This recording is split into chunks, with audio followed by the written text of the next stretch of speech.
Hey everybody, welcome to Community Roots, a place where we gather in community to talk about mental health so we can travel the journey of life together. I'm Julie Richards.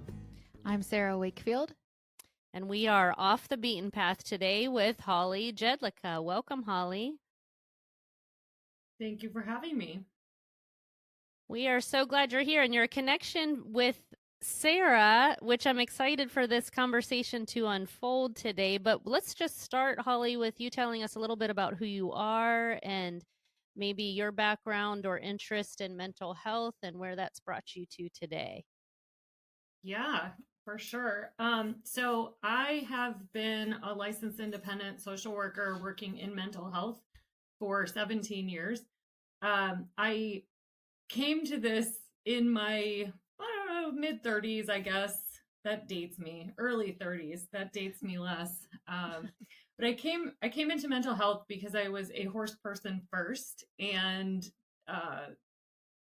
did a lot of therapeutic riding and coaching in the horse industry, and really had this strong desire to work in the mental health field.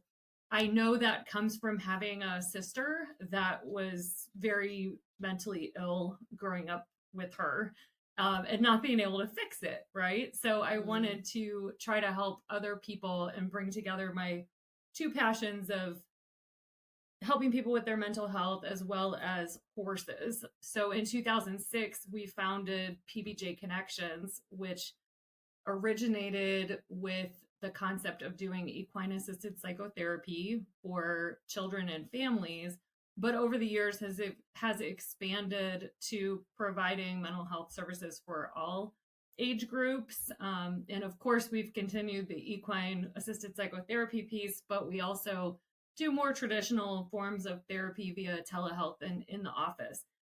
So we're kind of doing a whole lot of different things at our organization. It's been around 17 years, and Sarah is now on our board because we're I get to say middle-sized nonprofit now. I've been told. So that's nice. Kind of exciting. Yeah, some growth and some history there. Over 17 years is a long time. Tell us a little bit, out of curiosity, about that name, PBJ Connections. Where did the name originate? Oh, the story. So my co-founder and I had a horse training business first. And we were at a horse show, of like a really big horse show, and we're looking around because everybody's eating, and people were eating very interesting fancy foods, and we literally had a loaf of bread and a jar of peanut butter and a jar of jelly. And so we started joking that our business was PBJ Dressage, like dressage with perspective, and it stuck. And so when we founded the nonprofit together, the mental health program, we really wanted to keep the PBJ and came up with PBJ Connections. So that's the real story.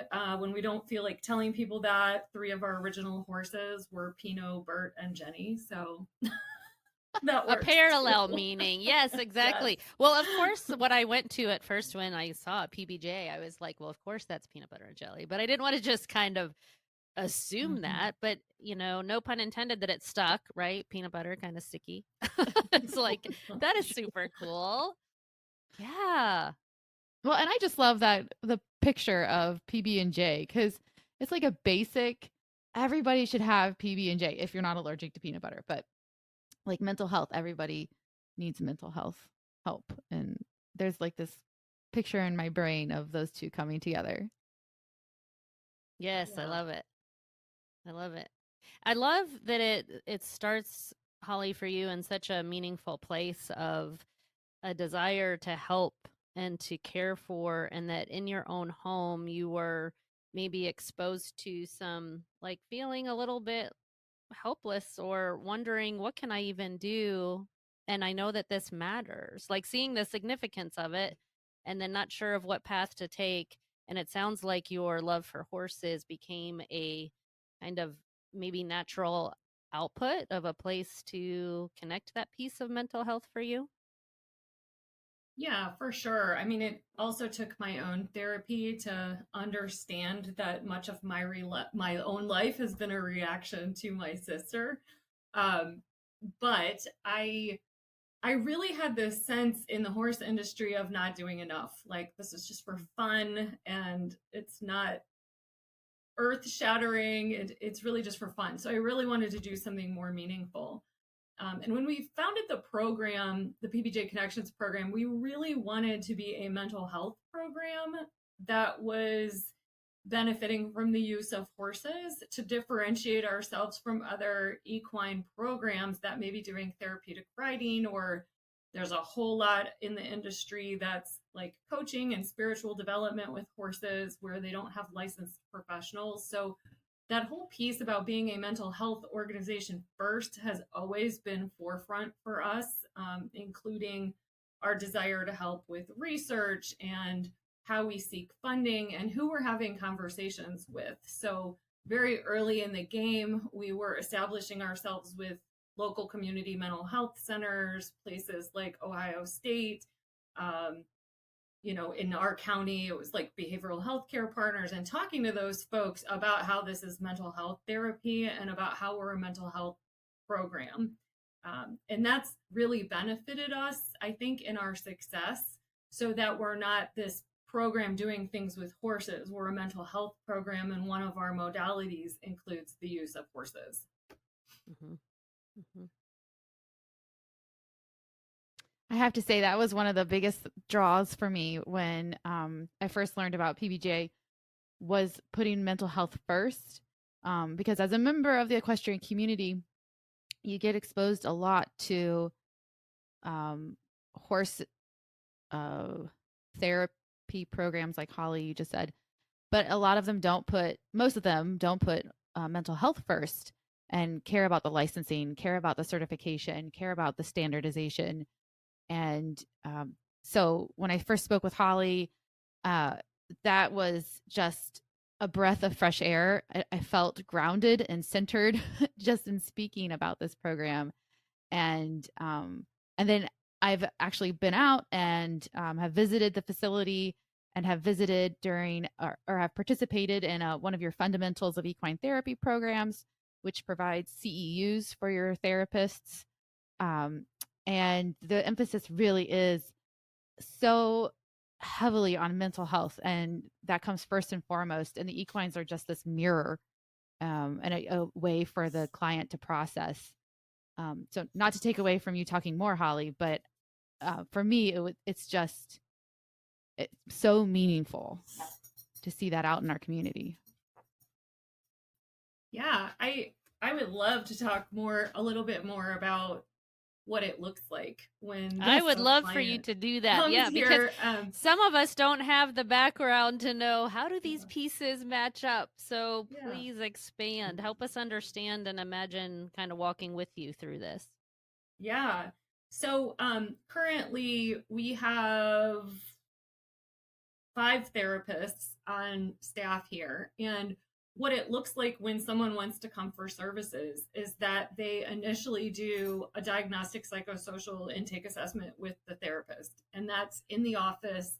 It's very thorough. I kind of pride ourselves on having this really thorough intake assessment so that people aren't just getting diagnoses slapped on them for the sake of having a diagnosis. We work with most insurance companies and are very deep in the understanding of how equine therapy is covered or not covered with insurance companies. But when a client comes in and they do that assessment, the therapist helps them decide if equine therapy is going to be the right modality for them, or if they need something different, like EMDR or TFCBT, or another modality that might be more appropriate for wherever they're at in their treatment. So it's not a default that everyone ends up in equine therapy.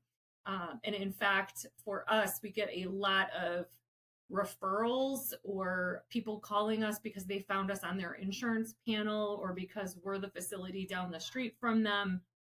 And they have no idea that we even do equine therapy. So we're helping them understand all of their options and make a good decision for themselves. So if we've landed on that the EAP or equine assisted psychotherapy is the best thing for them, what that looks like is then for the subsequent sessions, they're meeting us at one of our 2 facilities where there are horses. And there's a treatment team that consists of their mental health professional, their therapist that they did the intake with, an equine specialist, which is someone with a whole lot of horse experience. There's some requirements around that, and the horses themselves. So I, as a horse person and a mental health person, feel that the team approach is imperative. I don't think we can do the horses a service if I'm the mental health person, because you just don't have the bandwidth in a session to pay attention to all of the nuances of the horses and what they're saying and your client. So I believe the team approach is really, really important. We use a model called the GALA model that was founded in 1999. It's recognized worldwide.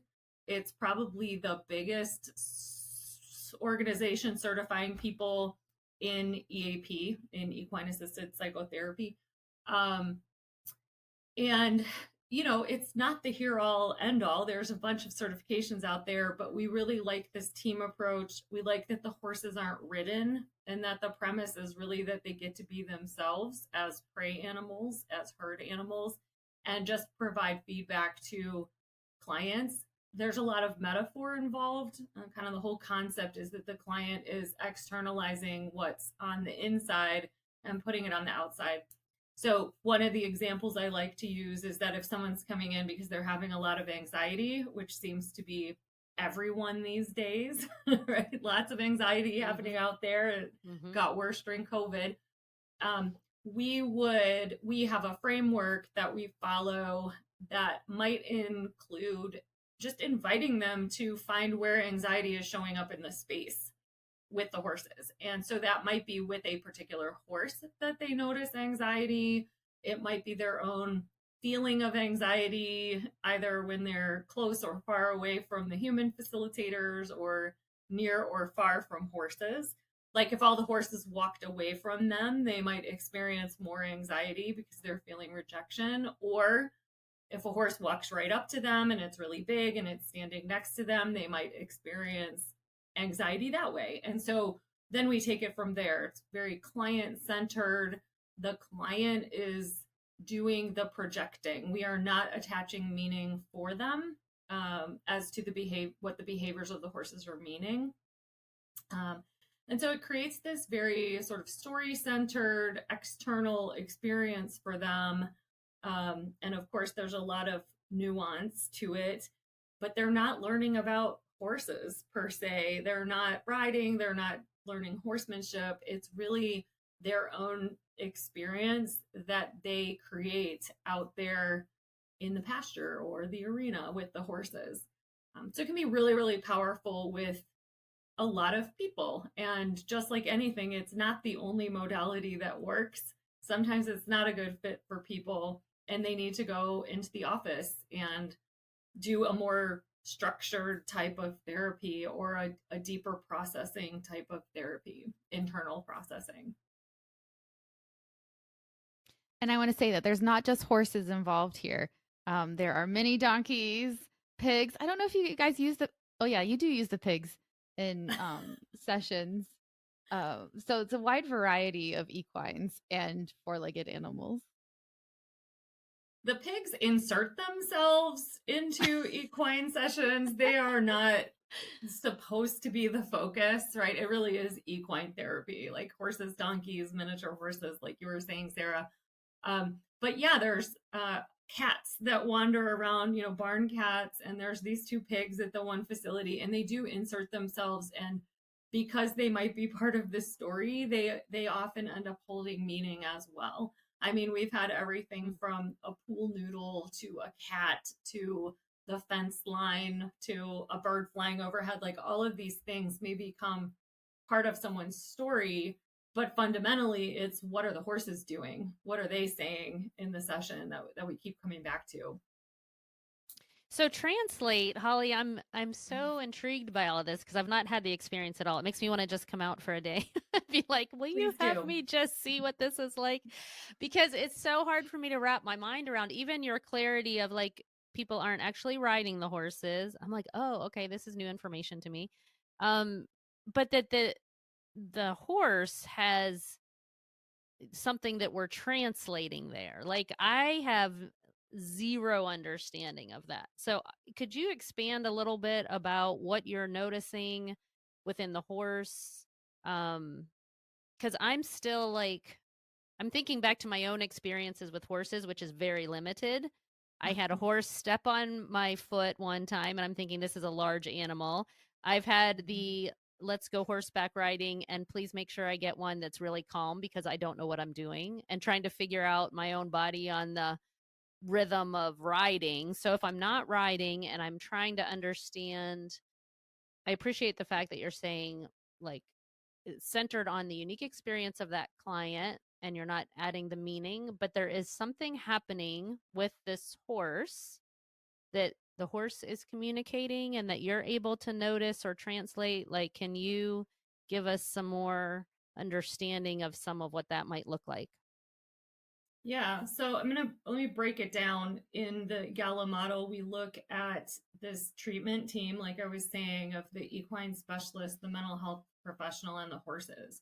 So the horses' role is literally to just be themselves. They don't necessarily have equipment on them. They might be out in the middle of a pasture. There's a group of 7 that I'm looking at right now that people would just join them in the pasture. And horses, as prey animals that get hunted in their natural environment, they're vegetarians, they don't do any hunting.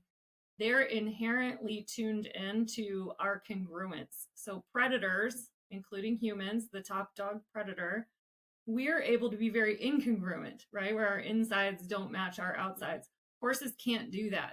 So, by nature of being prey animals, their insides always match their outsides. So, if they're scared of something, you will see a behavior that exhibits fear.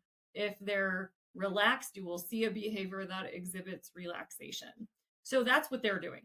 And they will react differently to a client that's congruent than to one that's not, right? One Yeah. that's putting on a facade, because that feels like, is that predator hunting me? And that sounds really extreme. It's, of course, our domestic horses aren't afraid of people eating them, right? That's not their fear, but they still are tuned into that incongruence that they are feeling from any other animal, Mm-hmm. including humans. So that's what the horse is doing. The equine specialist is holding these two things. They're carrying the client's story, whatever that is. And then they're also really watching the horse's behavior. There's actually an acronym that EGALA uses, and I think it's kind of a ridiculous one, but they've been using it for years. And it's SPUDS, like a potato. But the S stands for shifts, and a shift is literally any shift in the horse. So it could be the horse moves from here to there, closer to another horse, its head comes up, its head goes down, it's moving fast, it's moving slow. So anything that changes in the horse's behavior, even very minute things like their ears moved, that would be a shift. So the equine specialist is noticing all of that. They're noticing patterns. So that's any shift that's happening 3 or more times. Picture a horse walking away from a client 3 times in a row. That would be a pattern. Unique things. So that can be things that are unique to those specific horses, or it can be things that are unique to horses in general. An example I give is I had a client recently where 3 weeks in a row, most of the animals laid down during her session. Mm. So that felt unique. I mean, yes, horses lay down and they take a nap, but it was just really interesting that 3 weeks in a row, these horses, just most of them would just lay down in the middle of her session. So that was unique because you don't often see most of the herd laying down at the same time. So that was a thing. Then you're also looking at discrepancies. So that would be the client saying something or acting like this horse hates me, when the horse is standing there very relaxed, letting the client pet them. If that's happening, but the client saying the horse hates me, that would be a discrepancy. So the discrepancies do involve the client, because horses don't have discrepancies by themselves. And then there's this apostrophe S, which is our human facilitator self-awareness. Like, what are we having a reaction to?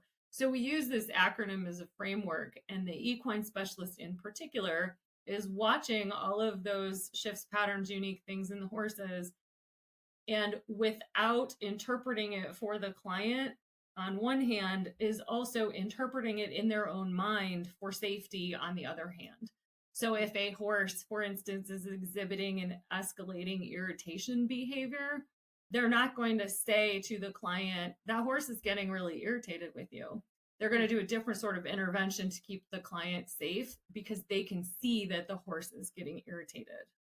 But it may be part of the client's story. So if the client is reading that irritated behavior as affection, that's something for the mental health professional to pick up and process, right? Because that probably speaks to what their human relationships are looking like, that they're tolerating a lot of negative behaviors from people in their lives. It tracks 100% of the time. Wow. And then the mental health professional is also looking at these shifts, patterns, unique things in the horses. But what we're holding in our mind is our treatment goals, the client's diagnosis, what the client has said, what they're really struggling with, and then helping them externalize it out there into the space and have an experience around that at the same time. So we may not be going as deep with our verbal processing. We're asking very pointed questions to help them explore whatever their struggle is while they're out there interacting with the horses. We kind of have this thing we ask ourselves, I guess, that's if we're processing too much, like we might in an office, which we're all skilled at, why are we standing here with the horses? Right? It's more expensive to do equine therapy. We have another person standing here. We have horses standing here. So when we find ourselves doing a lot of maybe psychoanalytic processing or something like that, we have to ask ourselves, why? Is that our apostrophe S? Like, is that our concern that we're not doing enough as a therapist? Or does that really need to happen in that moment? So there's this level of self-awareness that comes into it for the human facilitators that becomes very, very important. And I would argue has made all of us better therapists, even when we're not out there with the horses. I love that. Yeah. One of the things this brings up for me is this concept of congruence, that horses don't have that capacity to be incongruent, that they will very authentically express what's going on and be honest and accurate with it, whereas humans have this insides and outsides that don't match.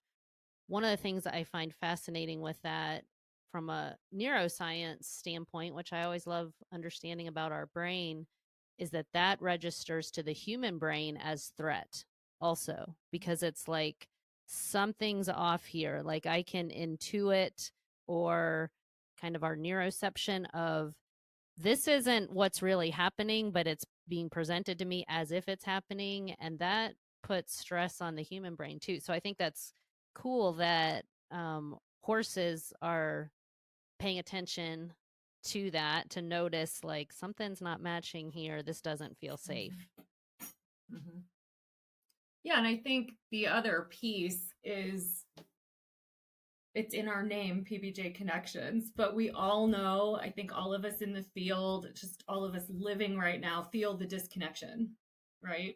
Of our disconnection from nature, our disconnection from each other. That got much, much worse during the COVID era and has continued. I mean, we know the loneliness factor continues to increase in people. We're seeing that in research.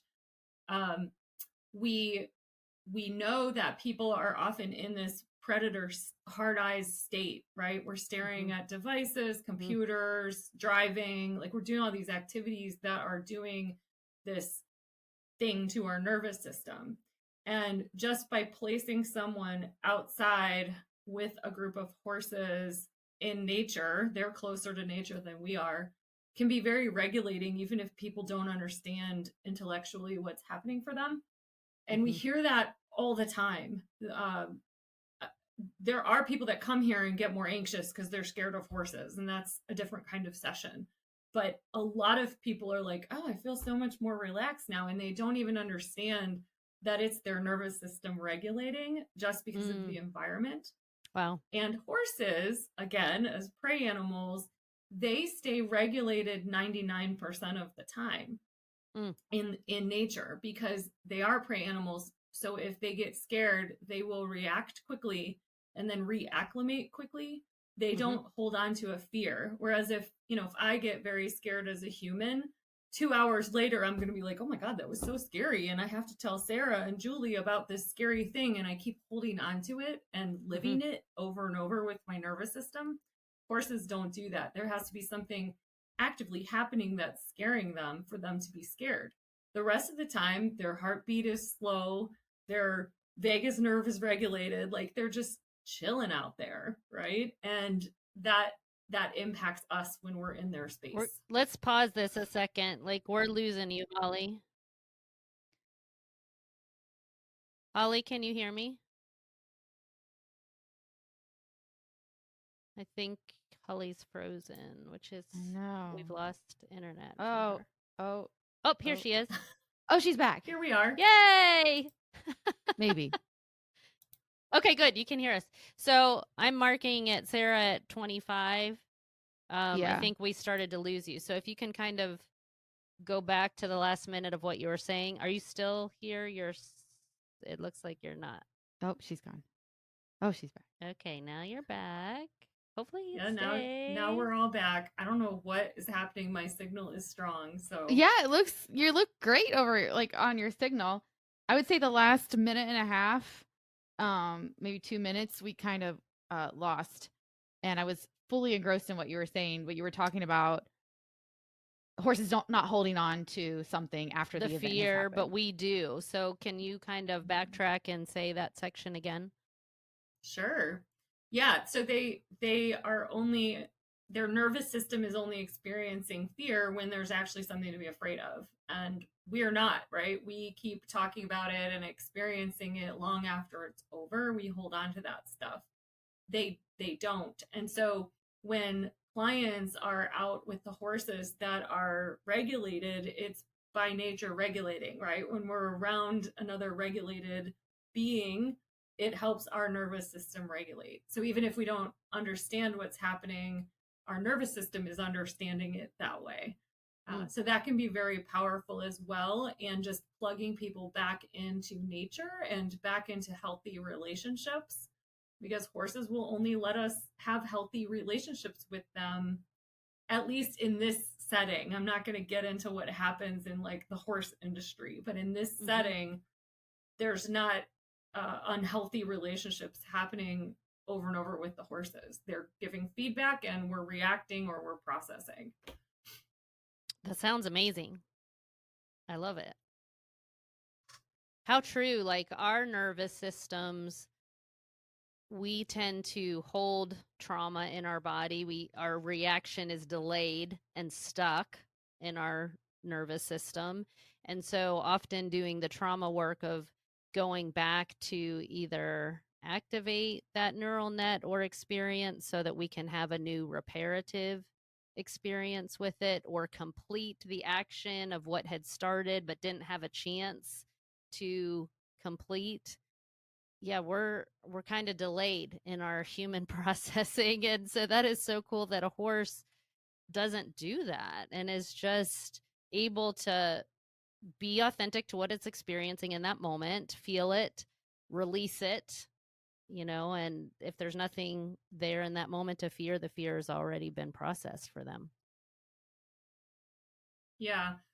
And this is about their mental health, not the human mental health, which is really what we're talking about. But it's not to say that a horse can't have a trauma trigger. Like if someone was very cruel to a horse wearing a baseball hat, this is always the example we all use.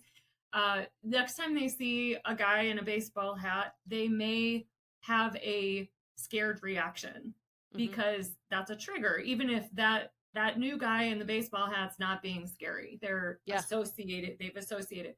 But what is different is that when they're just out in the field and there's no one around with a baseball hat, they're not thinking about, is a guy in a baseball hat going to show up?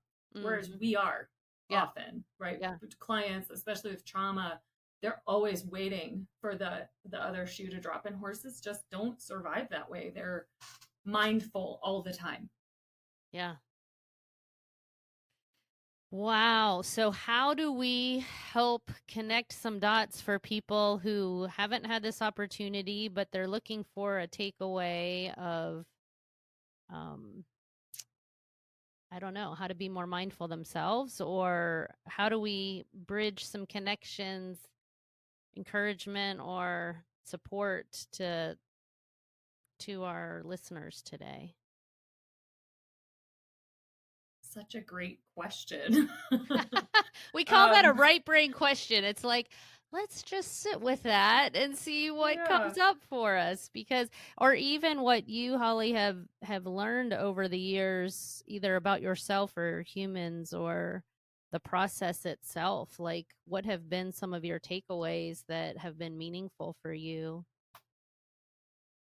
You know, I think the first thing that jumps to my mind, since I am very right-brained, so I can just blabber an answer to your question, but we do an activity, like a mindfulness activity that we call being like a horse.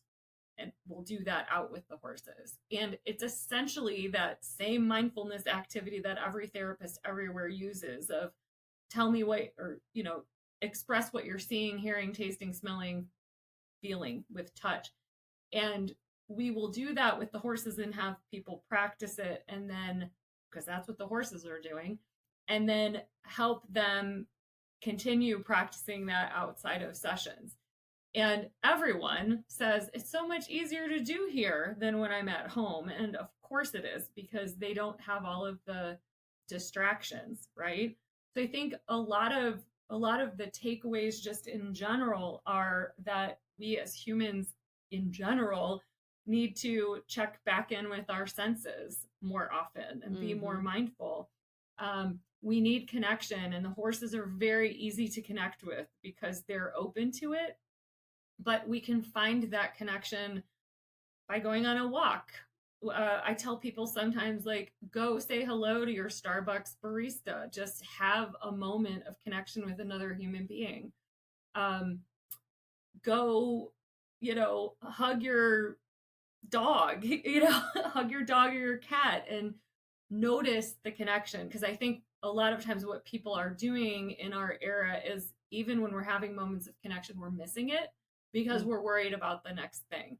So I think that's like in the broader sense, if you don't have access to equine therapy to really drill into it with professional help, I think we all can readily practice this in our own necks of the woods. And it, you know, talk about off the beaten path. Back 20 years ago, I was very interested in a concept called eco-psychology. I don't know if you're familiar with eco-psychology. I haven't heard of it, no. But it's this premise that some of our emotional health issues are coming from a disconnection from nature.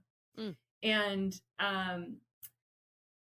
it's fringy, I'm not going to lie, but I love the concept because it's really all about just getting mindful in your environment. And in studying that, in some ways, we would do things like be mindful with your house plant, right? Not talking to it, not being like woo-woo, just be mindful with it. Like touch its little leaves. I have a house plant sitting on my desk that I'm slowly killing, actually, but you know, being mindful with a houseplant or sitting in your own backyard, even if you live in the city, connecting again on a more face-to-face personal level, which I think people forgot how to do during COVID because they got scared. And I just feel like that's such a root of what we're all struggling with, or what we see clients struggling with now, is all of that attention and focus on what's happening on devices or with fear, the fear-based decisions of not interacting with other people, or not feeling pretty enough to go out, or even, the drill, just all of those things that stop people from seeking healthy connection. Yeah. What a crisis, really, for years that we've had that disconnection. And we so much need to be able to get back in tune and in touch with what's happening in our own bodies. What are we noticing through our sensations? How can we get with nature? I am all about the talking with the plants, though, I have to say. Maybe you could call me woo woo if you want, but it's like I have all kinds of different plants in my office, and I just love noticing the little growth and the change of this little tiny something is different than it was before. I think that's amazing Mm-hmm. that it's Mm-hmm. alive and beautiful and a piece of nature that I can bring inside. Um, Yeah. it's, I think it's a moment of connection, like you said. And I also love the idea of that it's moments of healing, moments of connection, and it's the noticing that matters, like slowing it all down to I'm just here now in this space, being present, and that is more impactful for our healing and our growth and our brain health than missing the moment and having that Mm-hmm. disconnection, whether it's screens or zoned out or dissociation or whatever it might be. But it's coming back to, we've talked about the phrase on Community Roots of coming back to home base, like getting back into our skin and our body and movement and breath and all of these things that help us to be vitally alive. Yeah. One of the things I delight in now, um, when I get the chance, is to go out and stand barefoot in my yard, on some grass, and just the sensation of recognizing how it tickles, or if there's a stone, or listening to the birds at the same time and noticing that. But I find that so delicious, and it's one of the ways that I find that I can regulate myself when I can't be near my horse. Um, is to go, and I don't know what they call it. I feel like there's a term for standing on the grass or digging your fingers into some dirt or hugging a tree. I feel like there's a term for that, but I find that to be really helpful for me. I love that. I love that. Well, any closing thoughts for us, Holly? Anything else on your mind that you want to mention? Anything that we didn't touch on? Well, I'm sure I could go on for hours about all of this because I Yay. am obviously passionate about it. I'm passionate about mental health. I, could talk forever about the problems I'm seeing and what I think the solutions would be and how difficult that is in our society. Yeah. But I guess I keep it.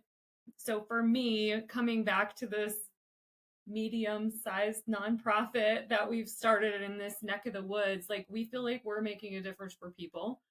And I think we can all do that, right? Like it makes a difference for your life, whoever you are, if you're holding the door open for someone or just making eye contact and saying hello. My partner and I make a practice of doing that with people who are homeless. We just look them in the eye and say hello when we walk by, just for the connection. So I think all of that matters, and like what Sarah was saying, the piece of just enjoying your backyard and feeling the earth and having the sensations. I find over and over again people will tell you all of the terrible things that were said or done to them in their day or their week when they come in for a session, and then they later, after they're grounded, then they start telling you all the wonderful things that happened, right? And they're forgetting to notice those things when they're in that agitated state. So we just do ourselves such a disservice by allowing ourselves to be in a constantly heightened, irritated state. Mm-hmm. So I don't know, just connecting and disconnecting from the things that are irritating us. Mm-hmm. So, Mm-hmm. Kind of the idea of notice the glimmers. Notice those yes, the things, glimmers. the good moments. That is awesome. Well, thank you so much for joining us today, Holly. Where can people find you? So our website is just pbjconnections.org, and all of the information is there, including our email and our phone number and all of that. So Wonderful. We will connect that in the show notes. And awesome. thank you all for joining us today. Thanks, Holly, for being with us. Sarah, happy to have you with us too, and being together. The connection matters. Thank you, listeners, for being with us. And please feel free to share us with friends and family and coworkers, and grow this sense of community and support, and reducing some of that loneliness and disconnection, and helping people to find a safe space to be known and seen and cared for and welcomed and embraced. We are so glad that you are here. We'll see you next time.